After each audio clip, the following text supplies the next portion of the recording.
Indianapolis playing the field extra. I go one-on-one with Penske driver Helio Castroneves. He's won the Indy 500 3 times. What will it take to get win number 4? You're going to find out right now.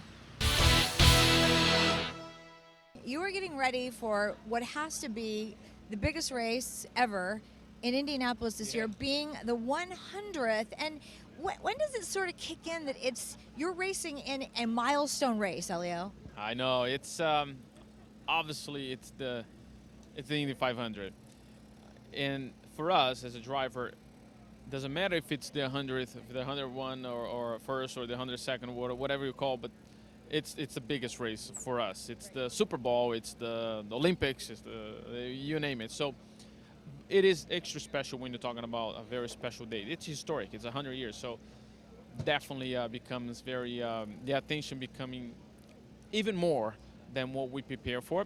But in the end of the day, we gotta treat as a race that we always been going, but make sure that extra careful at this time. So in addition to all the work that you'll be doing to prepare for the race, there'll be many other things that you'll have to do as well. You'll be very busy. I think it's to block it out most of the outside, which is normal for us. As soon as you put the helmet on, we're on it. But that's probably going to be the toughest part, toughest task. But Team Penske, they do a phenomenal job, and I couldn't be. It's an honor to be driving for this team. To talk about the nuts and bolts of it in this race, I know the aero kits are a little bit different, and they're trying to get the right setup for that. How's that going? We for Indy, for example, now we adding a dome skid, which is raise the car a little bit more. But if the reason that we're doing that, so that we have a little more gap between the floor and the bottom of the chassis. So if the car goes sideways for some reason, the air in the bottom doesn't flip the car like it used to. Now that's gonna work as a wall, and when it hits that, it keeps the car to the ground. I don't know if you remember last year, we have a little bit of a moment going, a little airborne, a little bit of a flying lessons, which I didn't like it. But so for those to prevent, that's why we add this year, and it seemed to be the right direction. As a 3-time winner of the 500, what's it going to take for you to get that 4th one? It would be amazing this year, Helio. Cross the finish line first.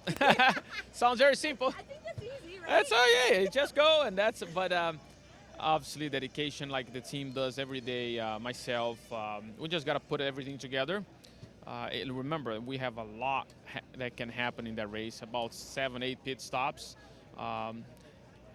Doing everything by a watch, I guarantee it's going to be successful. Well, and you have 2 races there as well. Talk about that. Correct. Used to be just the Indy 500 a month just for the ovals, but now we have the Indy Grand Prix, which is actually bring a little bit of a memories, like staying for the whole month, but it is a different preparation because we focus on the race car for the street course or road course, and then you got to convert the car and go to the oval. So you got to quick adapt for that mindset for everyone, but we did this before, and shouldn't be any difference than the other days. Well, you're focusing on the race here this weekend, and this is actually going to be my first Indianapolis 500 this year. Wow, you're going to have a blast. I'm excited. You're going to have a great time. Our car is going to be yellow. Yellow is going to be with the Shell Pennzoil for the Indianapolis 500, so don't forget those colors. All right, so the yellow for Indianapolis, and good luck this weekend, and I will see you in Indianapolis, Helio. I'll see you there.